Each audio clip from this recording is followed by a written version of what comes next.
أعوذ بالله من الشيطان الرجيم.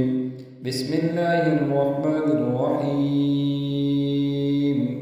ألف لام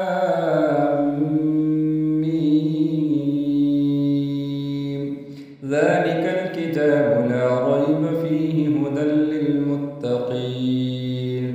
الذين يؤمنون بالغيب ويقيمون الصلاة ومما رزقناهم ينفقون والذين يؤمنون بما أنزل إليك وما أنزل من قبلك وبالآخرة هم يوقنون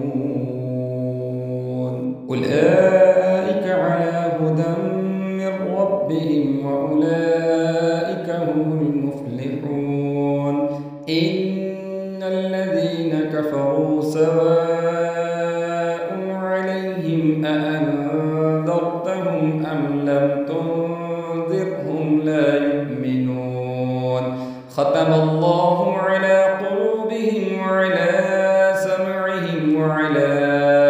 أبصارهم غشاوة ولهم عذاب عظيم ومن الناس من يقول آمنا بالله وباليوم الآخر وما هم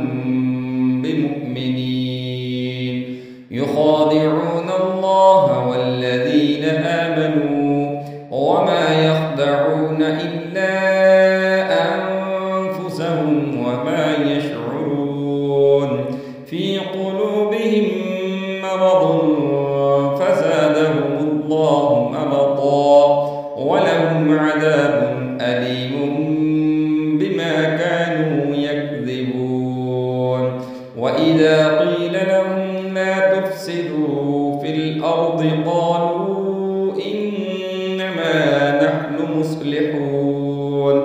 ألا إنهم هم المفسدون ولكن لا يشعرون وإذا قيل لهم آمنوا كما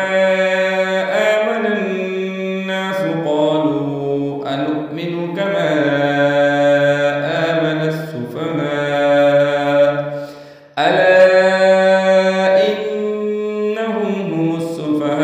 السفهاء ولكن لا يعلمون وإذا لقوا الذين آمنوا قالوا آمنا وإذا خلوا إلى شياطينهم قالوا إنا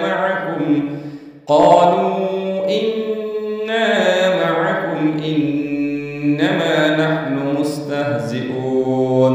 الله يستهزئ بهم ويمدهم في طغيانهم يعمهون أولئك الذين اشتروا الضلالة بالهدى فما ربحت تجارتهم وما كانوا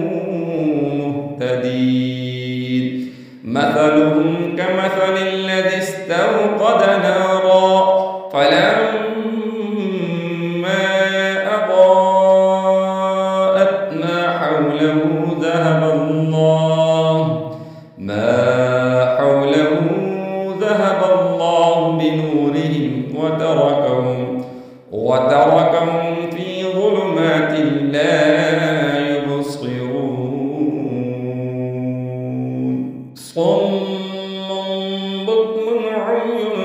فهم لا يرجعون أو كصيب من السماء فيه ظلمات ورعد وبرق يجعلون أصابعهم في آذانهم من الصواعق حذر الموت والله محيط بالكافرين يكاد البرق يخطف أبصارهم كلما أضاء لهم مشوا فيه وإذا أظلم عليهم قاموا ولو شاء الله